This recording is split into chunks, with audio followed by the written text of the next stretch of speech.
Hey yo l'équipe, ravi de te retrouver aujourd'hui pour cette nouvelle vidéo et au programme du jour, on va avoir tout simplement l'installation d'un setup de chez Antworld, donc un setup classique double tube, on va voir comment ça se passe. Et d'ailleurs, vous voyez à l'image, cette magnifique Camponotus liniperda, la plus grande fourmi en Belgique, une des plus grandes du moins, c'est une espèce magnifique, bref, nous vient d'un abonné. Effectivement, un abonné m'a contacté récemment pour me proposer des fourmis qu'il avait en trop, tels des doublons de cartes Pokémon, si vous voulez, et en gros il m'a proposé tout simplement de les offrir à la communauté, donc ça c'était sa première intention, sauf qu'il ne savait pas, c'est que moi quand j'ai vu la fondation plutôt intéressante que vous allez voir d'ailleurs, je me suis dit que celle-ci elle me plaisait bien et que j'allais la garder pour moi. Effectivement, je suis égoïste, non c'est pas le cas, rassurez-vous, mais pour le coup c'est vrai qu'elle me plaît vraiment bien. Bref, cependant, il y a tout de même deux fondations de Messor Barbarus qui seront à gagner sur le Discord, donc bientôt je vous ferai un petit concours avec peut-être d'autres fondations également, que je vous offrirai tout simplement sur un petit tirage très rapide, bref, je vous tiens informé. Mis à part ça, comme vous voyez cette magnifique espèce qui est donc une des plus grandes de Belgique, les Camponotus liniperda, franchement, je les trouve incroyables, elles ont une coloration qu'on ne trouve pas souvent, clairement, cette couleur est très particulière, elles ont une bicolorité qui est vraiment super étonnante, enfin moi en tout cas je suis un grand fan. Imaginez-vous vous promenez dans les bois durant le mois de mai, juillet environ, et que soudainement il y a un envol justement d'un essaimage de cette espèce, sachant que les rennes approchent des 2 cm, c'est plutôt impressionnant. Alors, on va juste regarder ensemble rapidement, grâce à ce superbe livre Fourmis de Wallonie, les points de répartition, du moins les zones où eux les ont observés et trouvés.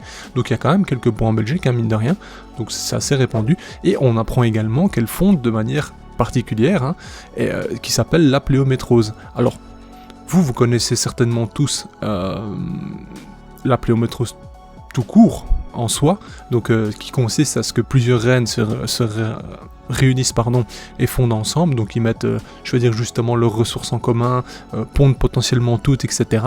Ici la pléométrose c'est plutôt différent, il n'y a qu'une seule reine qui va fonder réellement, donc admettons qu'il y ait un regroupement de 5 rennes, les autres rennes serviront plus à s'occuper, nourrir, etc.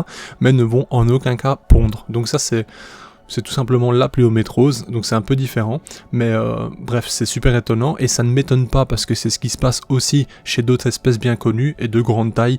Je pense que les fondations sont peut-être plus délicates, et par conséquent, en nature, elles se réunissent d'elles-mêmes pour justement, je vais dire, maximiser leurs chances, tout simplement, quoi. Alors à l'image, vous voyez, on remarquera très vite que dans cette fondation, il y a des individus de grande taille. Je ne pense pas qu'on soit déjà sur des majors réellement, parce que les majors c'est très très costaud, vu la taille de la reine, je pense que c'est plus costaud que ça. On est certainement sur de beaux médias, si c'est des majors en tout cas je serais étonné.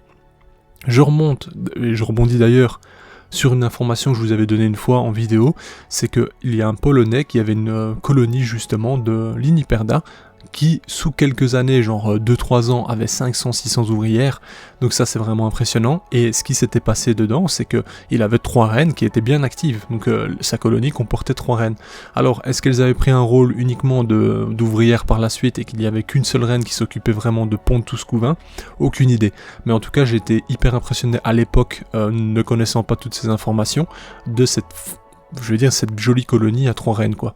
Sachant que, je le répète, peut-être que vous ne le saviez pas, mais Camponotus liniperda est dite monogyne. Alors ça, c'est pareil, il y a pas mal d'études, etc., que je ne remettrai pas en question, loin de là. Je suis personne pour remettre en question toutes ces études menées, mais cependant, il y a des choses qui n'ont peut-être pas été approfondies, et c'est certainement le cas sur pas mal d'espèces, et donc potentiellement, je pense qu'il y a des espèces qui se tolèrent, qui sont peut-être polygynes qu'on ne le sait pas, ou qui sont peut-être sous forme d'oligogénie, donc qui s'évitent, mais qui, voilà, la colonie a la même odeur coloniale et possède plusieurs reines, enfin bref. Je vous laisserai voir tout ce que vous voulez au niveau de ces informations-là, mais il y a pas mal de suppositions à faire, j'imagine. Alors pour liniperda, je pense pas que ce soit le cas, mais en attendant, ça doit être super sympa de tomber sur une fondation où vous voyez plusieurs reines, quoi, bref. Sinon, cet abonné nous a régalé encore une fois, franchement, encore une fois je dis, c'est la première fois que j'ai affaire à lui, mais c'était super sympa de sa part en tout cas de me le proposer, et d'avoir confiance comme ça d'ailleurs, franchement ça régale. Je reviens au fait que, je dis que pour moi cette colonie n'est pas toute nouvelle dans le sens où vous voyez la coloration est déjà très marquée chez pas mal d'ouvrières. Donc ça nous indique que cette colonie a déjà vécu, j'ai envie de dire, parce que généralement, vous le verrez plus tard dans les images de ma fondation qui date de l'année passée, on a certes pas mal d'ouvrières, donc j'ai une très belle réussite pour le moment, mais leur coloration est moins intense. Alors, à savoir que Il y a bien entendu des variations de couleurs chez l'Uniperda également, hein, certaines plus colorées, certaines un peu plus rougeâtres que Bordeaux, plus... Enfin voilà, ça varie, c'est normal. Mais ici on a quand même des couleurs marquées, vous voyez ce que je veux dire? Ce qui me fait dire que je pense que cette fondation a connu un jour peut-être plus d'ouvrières, était peut-être déjà à 100-150 ouvrières. Alors attention, je ne dis pas que ça vient de la personne qui me l'a envoyé, hein. Lui-même l'a acheté chez une boutique, donc ça se trouve... c'est la boutique qui, je ne sais pas par quel moyen a obtenu cette fondation, il y avait peut-être beaucoup plus de monde à l'époque, et au final, voilà, ça s'est dégradé.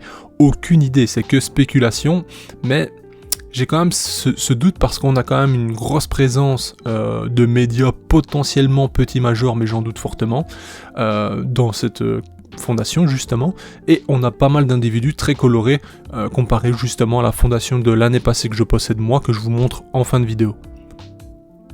Dites-moi en commentaire, ça m'intéresse un peu, si vous avez une certaine expérience également dans le domaine ou dans l'observation. Dites-moi ce que vous pensez de tout ça, ces images, etc. Après, tout est possible, bien entendu. Bon, alors revenons-en à cette plus grande fourmi de Belgique. Ben, c'est vrai que c'est un titre aguicheur, on va pas se mentir. Pourquoi plus grande fourmi de Belgique? Parce que c'est tout simplement celle sur les territoires avec la plus grande taille. Bien entendu, il y a une fourmi assez similaire qui a quelques millimètres de moins, qui est Camponotus herculeanus. Cependant, celle-ci a été trouvé récemment, on va dire, hein, avec des grands guillemets, à un seul point de répartition en Belgique. Donc, en soi, par rapport à l'Uniperda qui est bien plus implantée, bon, très clairement, mon choix est vite fait pour dénommer la plus grande de Belgique, vous voyez l'idée, bien que ce soit des différences de quelques millimètres. Hein. À savoir qu'en Europe, elle a également ce titre, sauf qu'elle est en concurrence directe avec Camponotus sanctus, qui est un poil plus grande, un poil plus longue, mais bon... Et à nouveau, c'est quelques millimètres et c'est vraiment, bon voilà, pour résumer, si on veut être vraiment clair, on devrait dire l'une des plus grandes fourmis de Belgique. Mais j'ai décidé de lui donner ce titre parce que franchement, dans mon cœur, c'est la plus grande et la plus belle, quoi qu'il arrive. Je sais pas ce que vous pensez de l'espèce, mais c'est franchement canon, quoi. On s'en rend pas bien compte, mais c'est superbe. Hein. C'est vraiment leur coloration qui me fait... qui me fait kiffer en soi, parce que je trouve que c'est assez unique. Hein. Combien d'espèces vous connaissez avec cette couleur-là? Franchement, il n'y en a pas des masses. Hein. Bon, vous remarquerez que forcément, elle découvre le setup, hein, parce qu'à la base, je vous parlais du setup Antworld. Alors, c'est un setup de fondation double tube, ça fonctionne bien, cependant, moi je vous avais dit direct, il y a quelques reproches à faire, notamment le fait que ce soit très bas. Ça ne permet pas de mettre d'abreuvoir, ça ne permet pas de placer de l'anti-évasion correctement, donc lorsque votre colonie va se développer, ça va être compliqué de les nourrir sans qu'il y ait des gens, enfin sans qu'il y ait des fourmis qui partent de partout, donc ça c'est un gros bémol. Est-ce qu'on pourrait pousser justement l'impression 3D sur 4-5 cm de plus en hauteur? Peut-être que ça serait une solution qui permettrait de faire une couche assez importante d'anti-évasion, et justement qui vous permettrait peut-être de mettre des mini-abreuvoirs de quelques millilitres, mais également... de ne pas avoir d'échappatoire, d'échapper quand vous ouvrez, bon, ça c'est une possibilité. Mis à part ça, la qualité est propre, hein. La coloration aussi, la plaque en plexi qui est au-dessus, qui vous permet justement d'observer dans l'aire de chasse, est très très propre et de bonne qualité également, donc franchement, là actuellement je filme à travers d'ailleurs pour vous dire, donc je ne pense même pas que vous remarquerez qu'il y a quelconque plaque entre eux, donc franchement c'est plutôt bien. Comme vous le remarquerez également dans l'aire de chasse, j'ai choisi un substrat plutôt adapté, donc j'ai juste choisi en fait des morceaux de bois parce que c'est vrai que on peut retrouver cette espèce nichant soit sur des flancs de collines, des positions comme ça, mais c'est vrai qu'elles apprécient également les lieux boisés, donc certes elles vont choisir des lieux où la chaleur sera disponible et va taper, mais également les lieux un peu boisés, etc. Donc c'est très intéressant je trouve, et je me dis que dans une aire de chasse c'est assez propre au final, pas de sable, rien, et elles peuvent l'utiliser aussi pour boucher leur entrée, bref. Alors ici à l'image, c'est donc la fondation que j'ai en parallèle, hein, qui nous vient de mon ami suisse justement, Richard, qui à l'époque me l'avait envoyé.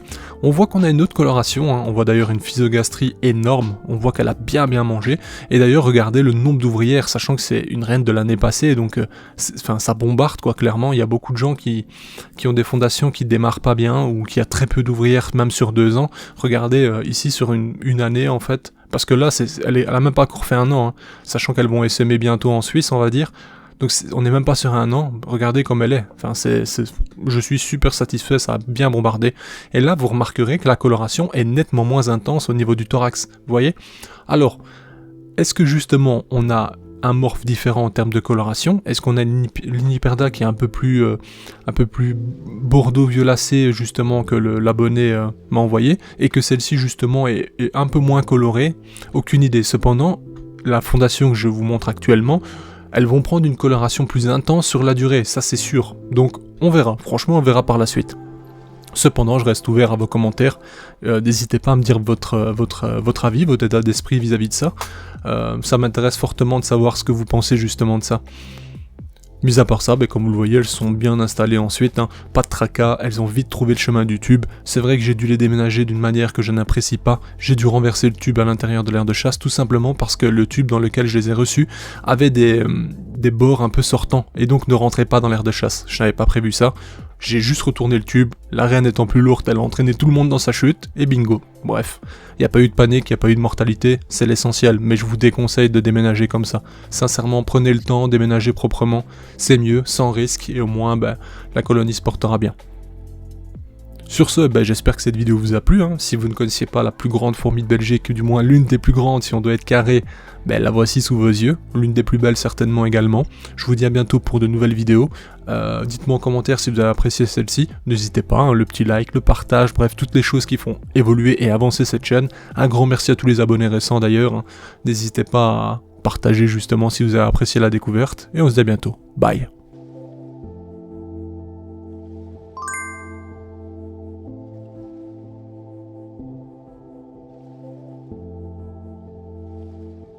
Hey, si toi aussi tu as apprécié la vidéo, n'oublie pas de t'abonner, de laisser un like, voire un commentaire, ou même de nous suivre sur les réseaux. Merci et à bientôt l'équipe!